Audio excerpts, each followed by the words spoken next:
Hello students, yesterday we discussed about the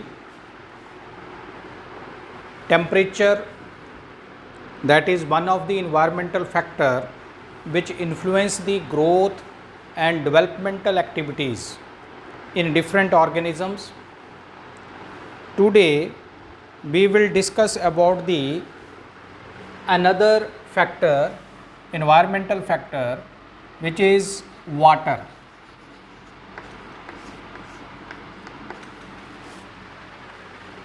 देखो water जो है ये एक इम्पॉर्टेंट इन्वायरमेंटल फैक्टर है which influences life related processes और various metabolic activities in all the organisms including plants as well as animals. अब water जो है वो उसके बिना लाइफ जो है वो पॉसिबल नहीं है, ये हम सब जानते हैं। और वाटर जो है उसका मेन सोर्स जो है वो लैंड के ऊपर वो क्या है, दैट इज़ द प्रेसिपिटेशन, यानी इन the form of rain, in the form of snow. जो वाटर लैंड के ऊपर आता है तो बेसिकली हम ये बोल सकते हैं कि चाहे किसी पॉन्ड के अंदर या even recharging of ground water table जो होती है वो रेन वाटर के कारण या स्नोफॉल के कारण ही होती है। यानी अगर ये प्रोसेसेस नहीं होंगे तो availability of water on the land वो क्या होती जाएगी, वो डिक्रीज़ करती जाएगी। तो मेन सोर्स जो है वो है लैंड के ऊपर वाटर का, दैट इज़ रेन और प्रेसिपिटेशन। और जितना रेनफॉल जो है वो किसी एरिया में ज़्यादा होगा वहाँ पर लग्जरियस ग्रोथ होगी प्लांट्स की, यानी वेजिटेशन की, और फिर उसी के मुताबिक जो है डिफरेंट एनिमल्स, माइक्रोब्स, उनकी प्रेजेंस भी मिलती है।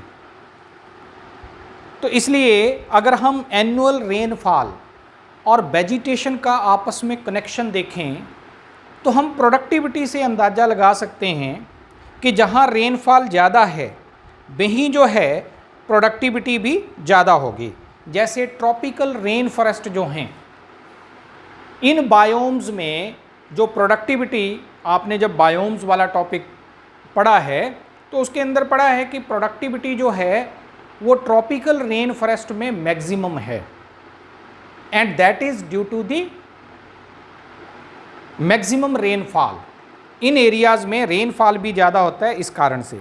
अब मैं जैसे एग्जांपल दूं तो एवरग्रीन ट्रॉपिकल फॉरेस्ट जो होते हैं वहाँ पे एवरेज एनुअल रेनफॉल जो होता है दैट इज़ 250 to 400 सेंटीमीटर। जो ट्रॉपिकल एवरग्रीन फॉरेस्ट हैं, tropical evergreen forests,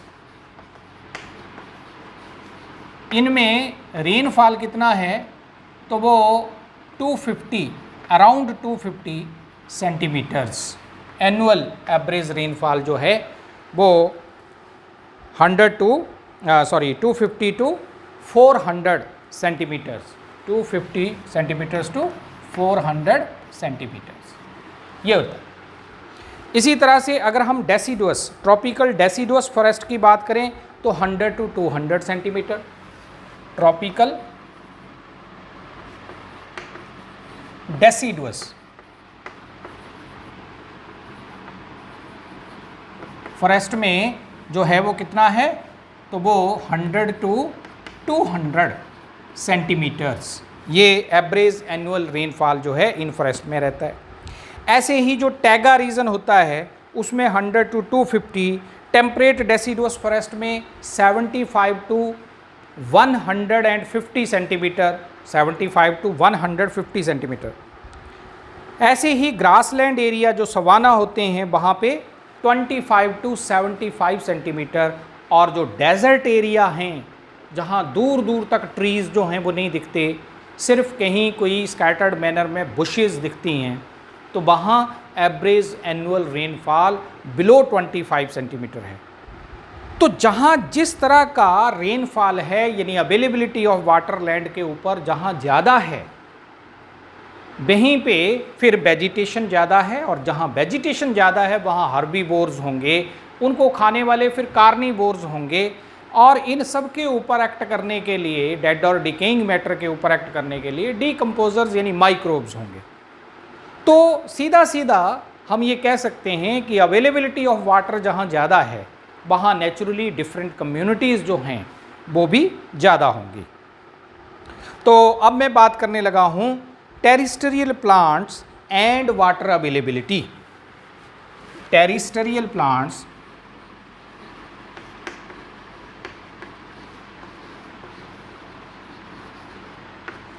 and water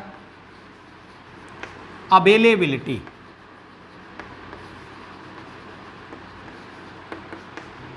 ठीक है, terrestrial plants and water availability. अब लैंड के ऊपर जो प्लांट्स होते हैं यानी टेरिस्टेरियल प्लांट्स, उनको वाटर की अवेलेबिलिटी के बेसिस के ऊपर डिफरेंट कैटेगरीज में बांटा गया है। और वो कौन से होते हैं? डिफरेंट 3 टाइप्स हैं। हाइग्रोफाइट्स,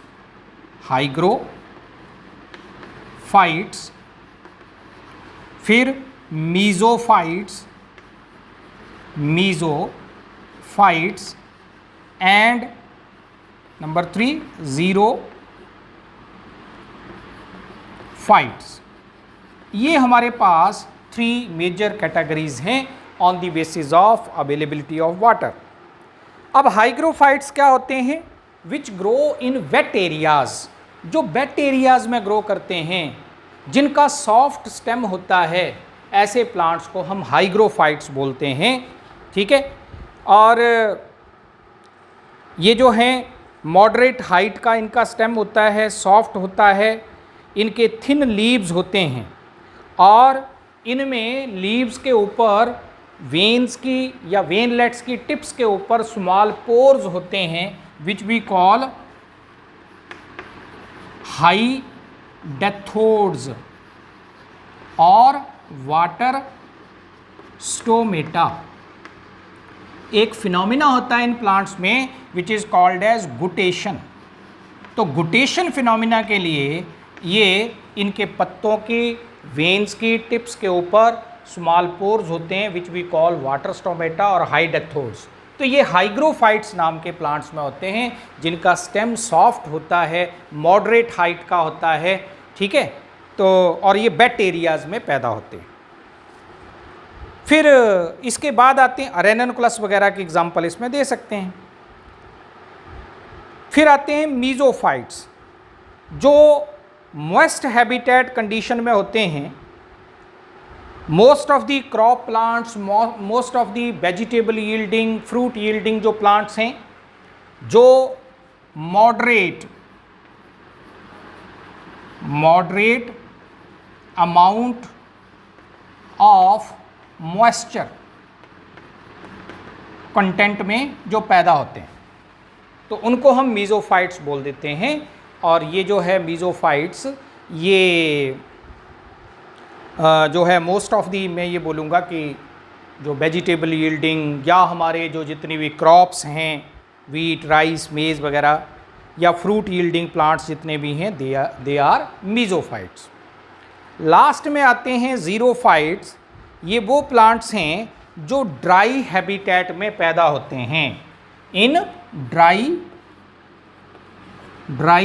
हैबिटेट, एंड दीज आर, ये ड्राई हैबिटेट में पैदा होते हैं जहाँ मॉइस्चर बहुत कम होता है। इनमें लीव्स मॉडिफाई हो जाते हैं आइदर इनटू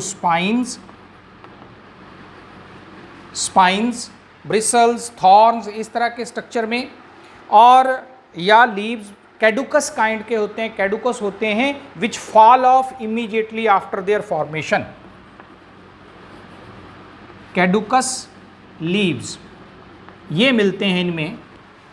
फिर इनकी स्टेम्स के ऊपर, लीव्स के ऊपर थिक क्यूटिन होती है, क्यूटिन की कवरिंग होती है, और ट्रांसपीरेशन जो है उसको चेक करने के लिए ये सारी की सारी अडेप्टेशंस होती हैं। स्पाइंस का होना, कैडुकस लीव्स का होना, size of the leaves small होना, और थिक क्यूटिकल का होना, संकन स्टोमेटा का होना, ये सब फीचर जो हैं वो जीरोफिटिक प्लांट्स की हैं, और ये वो हैं जो ड्राई हैबिटेट कंडीशन में पैदा होते हैं।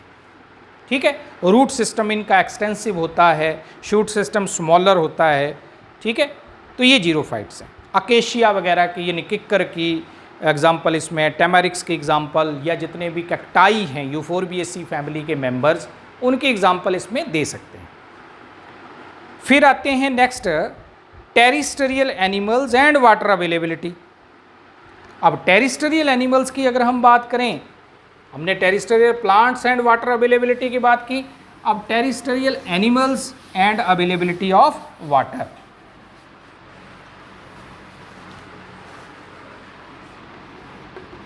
देखो, डिफरेंट एनिमल्स जो हैं जो ड्राई एरियाज़ में या जीरोफिटिक एरियाज़ में पैदा होते हैं, उनको हम जीरोफिटिक एनिमल्स बोल देते हैं। और ये एनिमल्स और जो लैंड के ऊपर पैदा होने वाले मतलब एनिमल्स हैं, उनको हम टेरिस्टेरियल एनिमल्स बोलते हैं। और ये टेरिस्टेरियल एनिमल्स जो हैं, ये अपनी वाटर की अवेलेबिलिटी को दो सोर्सेज से पूरा करते हैं। देखो, हमारी डे टू डे लाइफ की जो वाटर अवेलेबिलिटी है, वो या तो फूड से, हम जो कुछ भी खाते हैं उसमें भी कुछ ना कुछ वाटर का अमाउंट होता है, या फिर वाटर एज सच। ठीक है, फूड, वो फूड सॉलिड हो सकता है, लिक्विड हो सकता है, तो डिफरेंट काइंड की फूड आइटम्स, उनसे भी वाटर की रिक्वायरमेंट हमारी फुलफिल होती है। और दूसरा, वाटर कंज्यूम करके भी हमारी वाटर की रिक्वायरमेंट जो है वो फुलफिल होती है। ठीक है, तो वेरियस काइंड की जो वाटर बॉडीज़ हैं, वहाँ से हम वाटर कंज्यूम करते हैं। तो उन वाटर बॉडीज़ में जैसे कि पॉन्ड्स हैं, पूल्स हैं, लेक्स हैं, रिवर्स हैं, ठीक है, ये सारे एरियाज़ जो हैं, they are the major source of water. ठीक है, लेकिन जो डेजर्ट एरिया में मिलने वाले एनिमल्स हैं, क्योंकि डेजर्ट एरिया में या जीरोफिटिक एनवायरमेंटल या ड्राई कंडीशंस में वाटर की अवेलेबिलिटी कम होती है, तो वहाँ जो एनिमल्स हैं लाइक कंगैरू, रैट, ये क्या करते हैं, ये मेटाबॉलिक वाटर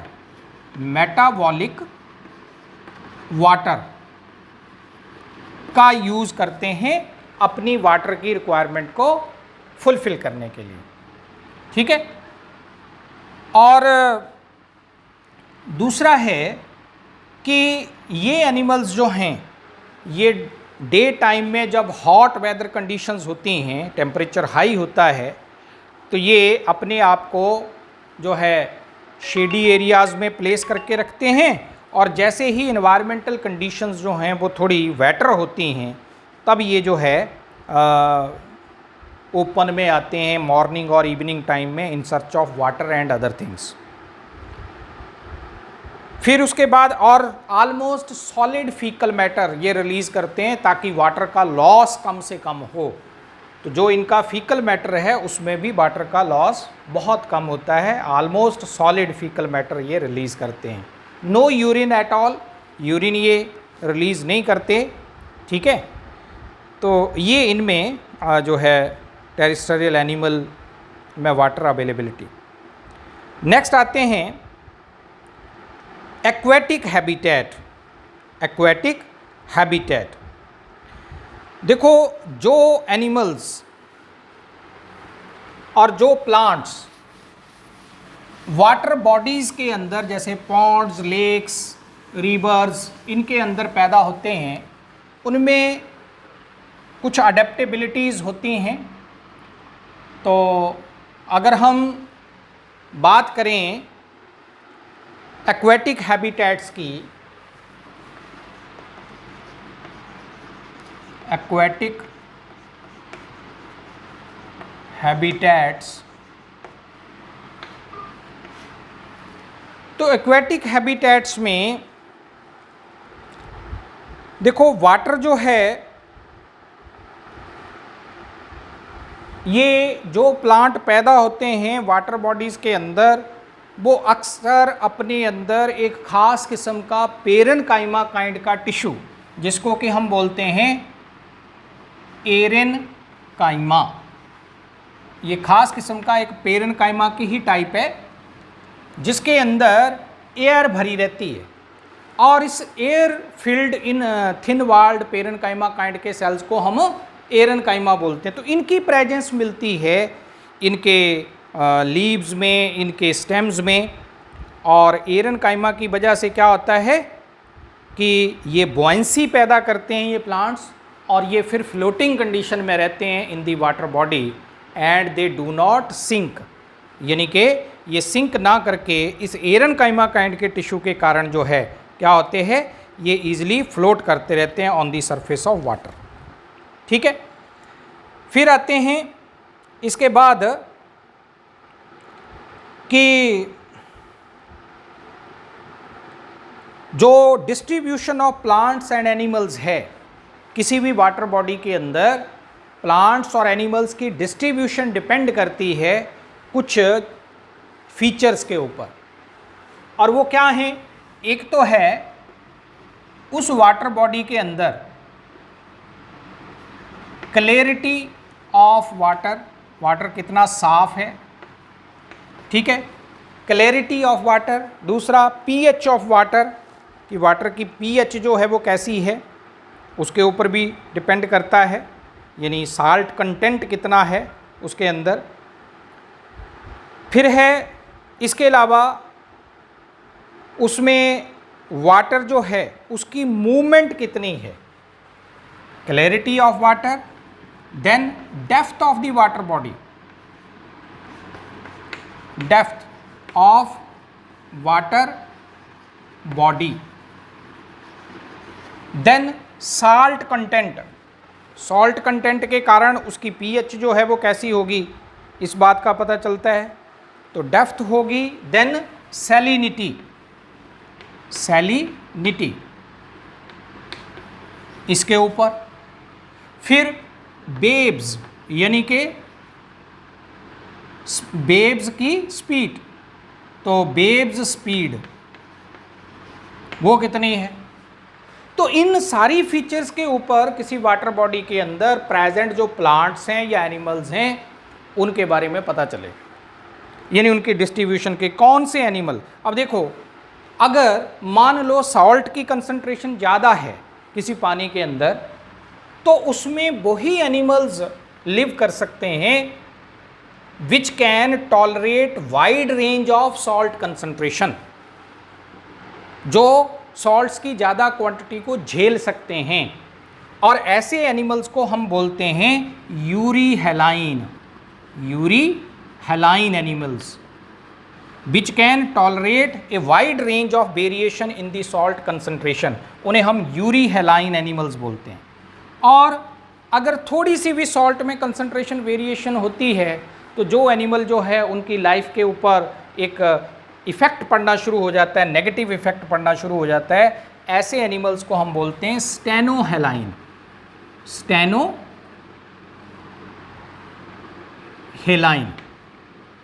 तो स्टेनोहेलाइन होते हैं those animals which have narrow range of tolerance with regard to salt concentration. ठीक है, कुछ ऐसे होते हैं जो ऐसी लेक्स में, ऐसे पॉन्ड्स में लिव करते हैं जहाँ पे plenty of organic matter available हो। कुछ ऐसे होंगे जो ऐसे एरियाज़ में लिव करेंगे जहाँ लाइट की अवेलेबिलिटी ना के बराबर हो, यानी बड़ी कम हो, तो उनको बेंथोसिस बोलते हैं। They are called as benthoses which live in the deeper areas, deeper areas यानी bottom of the lake, bottom of the pond, जहाँ तक लाइट अवेलेबल ना हो वहाँ पे लिव करते हैं कई। तो ऐसे जो है ऑर्गेनिज्म की डिस्ट्रीब्यूशन जो है वो डिपेंड करती है ये इन 4-5 फीचर्स के बेसिस के ऊपर। फिर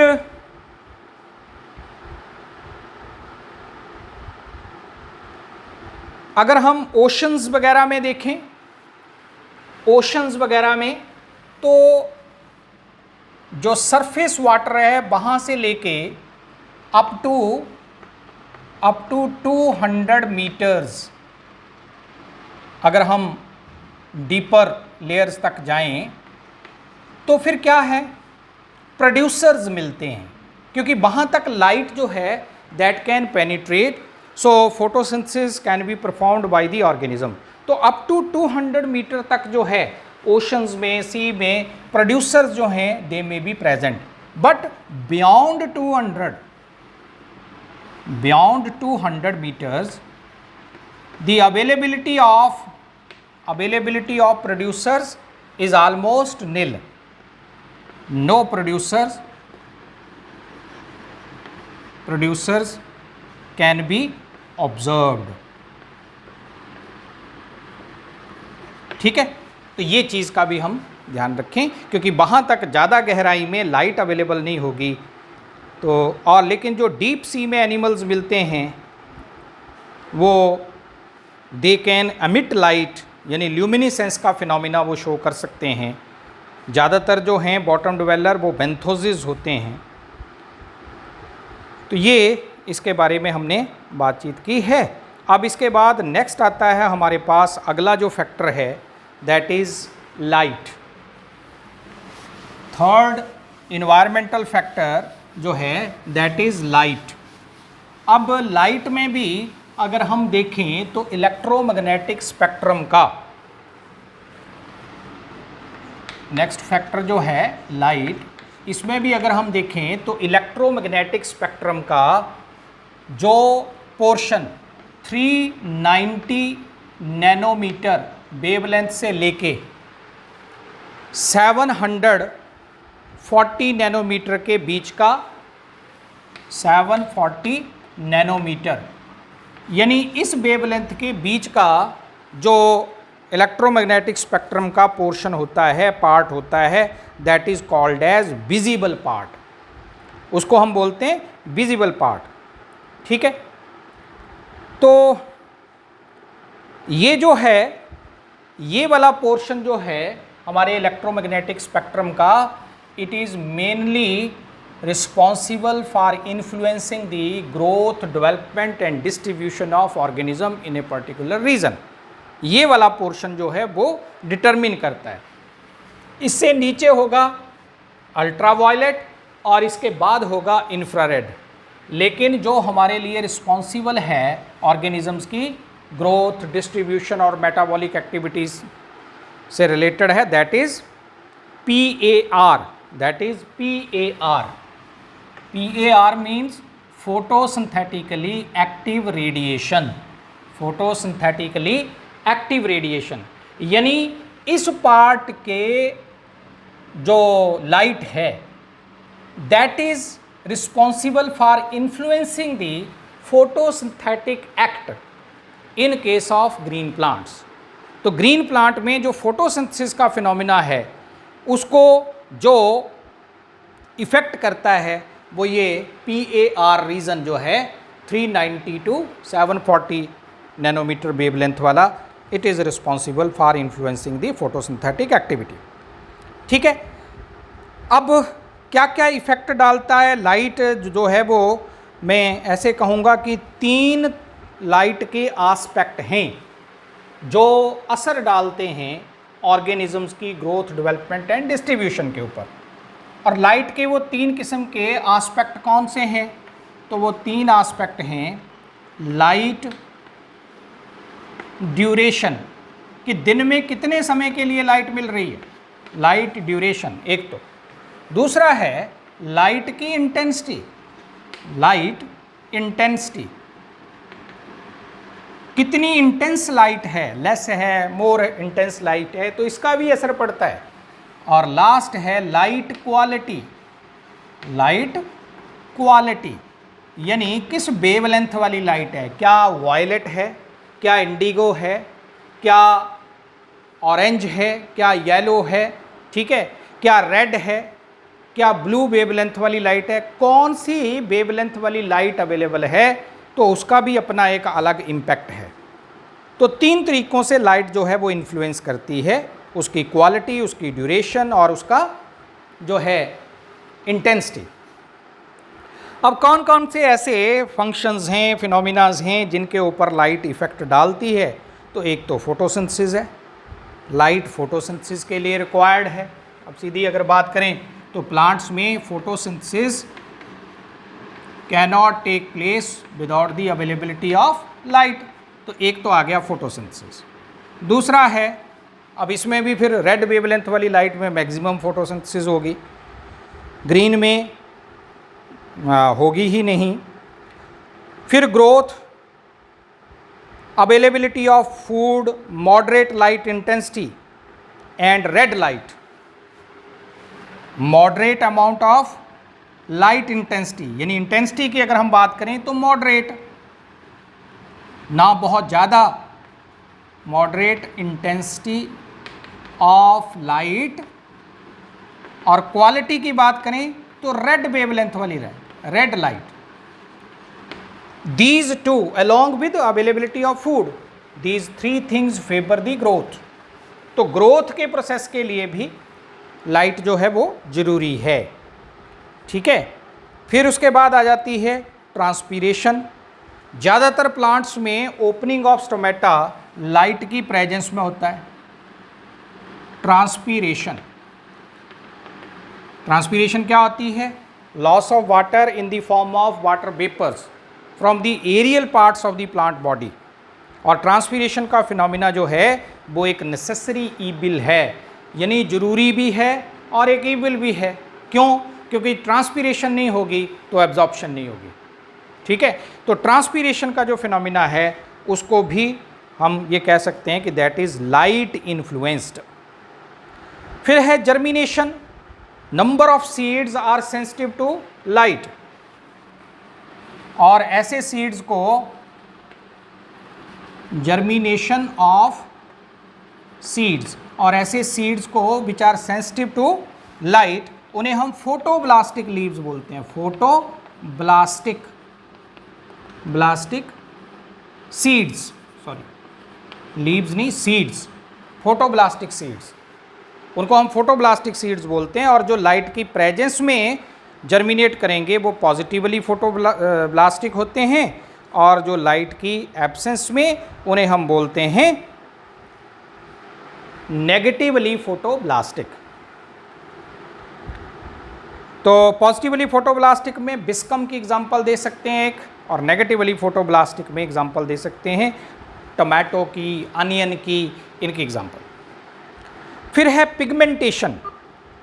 जब लंबे समय के लिए हमारी स्किन के ऊपर इंटेंस लाइट जो है वो गिरती है तो उससे अपनी बॉडी की प्रोटेक्शन के लिए हमारी स्किन के अंदर जो है वो डार्क पिगमेंट की फॉर्मेशन होती है, which is called as melanin pigment. और इस प्रोसेस को बोलते हैं हम tanning, tanning of skin, tanning of skin. तो ये जो टेनिंग ऑफ स्किन है, it occurs due to the, tanning of skin जो है दैट अकर्स, यानी डार्कनिंग ऑफ स्किन जो है that occurs due to the prolonged exposure to sunlight. तो ये हमारी बॉडी को प्रोटेक्ट करती है from the harmful effects of infrared radiations, ठीक है। तो ये भी हम लाइट का जो है रोल बता सकते हैं। फिर है मूवमेंट। मूवमेंट, कई ऑर्गेनिजम्स में, कई प्लांट्स में लाइट इन्फ्लुएंस्ड मूवमेंट्स होती हैं डिफरेंट पार्ट्स की, ठीक है। मूवमेंट्स, तो लाइट इन्फ्लुएंस्ड मूवमेंट्स होती हैं कई पार्ट्स की। तो जैसे लीव्स हैं कई प्लांट्स के, वो फोल्ड होते हैं, they grow towards the source of light, या हम कह सकते हैं away from the source of light. तो ऐसी मूवमेंट जो लाइट के कारण हों, लाइट इन्फ्लुएंस्ड हों प्लांट्स में, उन्हें हम बोलते हैं फोटोट्रॉपिक मूवमेंट्स, फोटोट्रॉपिक मूवमेंट्स। और इसको हम बोलते हैं फोटोट्रॉपिज्म, इस फिनोमिना को। और कई बार कुछ ऑर्गन्स होते हैं प्लांट के, वो या तो क्लोज हो जाते हैं या ओपन हो जाते हैं।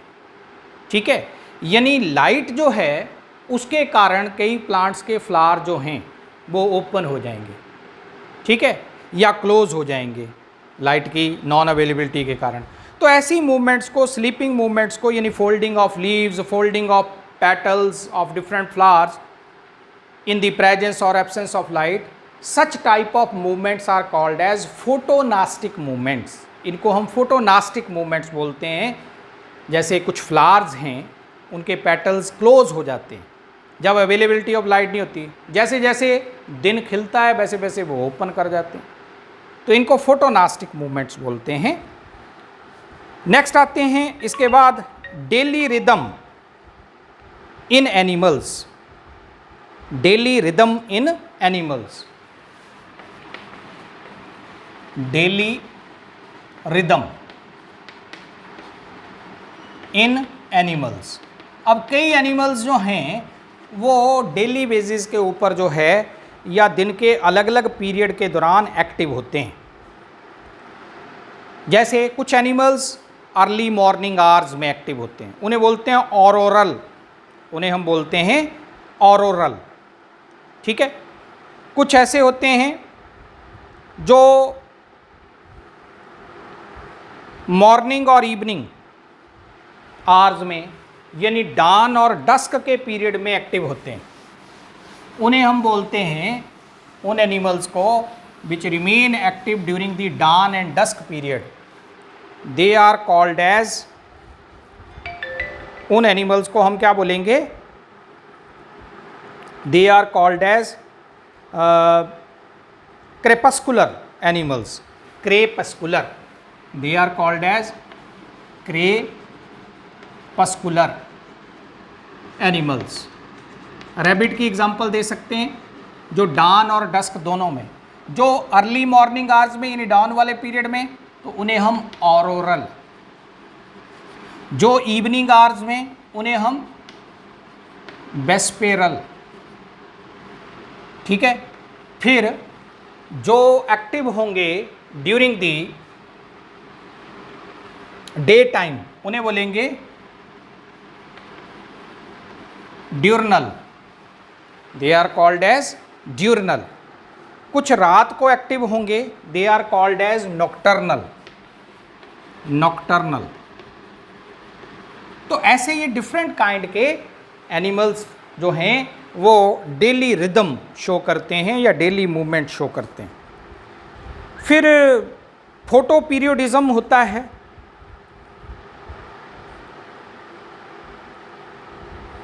ऑर्गेनिजम्स जो है वो रिस्पॉन्स शो करते हैं, different organism show response to number and duration of day length, कि कितने समय उनको लाइट मिलती है पूरे दिन के अंदर।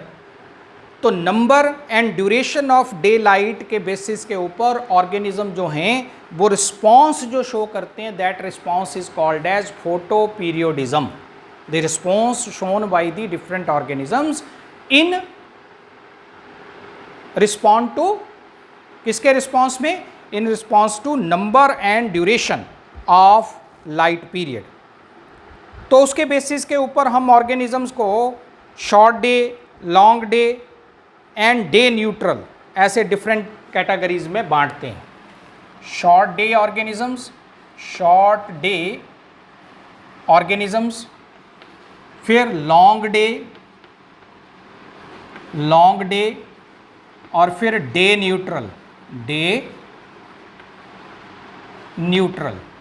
अब ये डिफरेंट टाइप के जो ऑर्गेनिजम्स हैं, शॉर्ट डे ऑर्गेनिजम्स कौन से होते हैं, जो ऐसे पीरियड्स में अपनी ग्रोथ एंड डेवलपमेंट जो है शो करते हैं जब दिन छोटे होते हैं, यानी कि लाइट की अवेलेबिलिटी जब क्या होती है, कम होती है।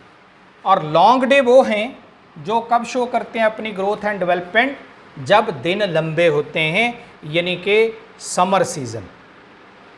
और जिनके ऊपर शॉर्ट डे या लॉन्ग डे का कोई असर नहीं पड़ता, they are called as day neutral plants and day neutral organisms.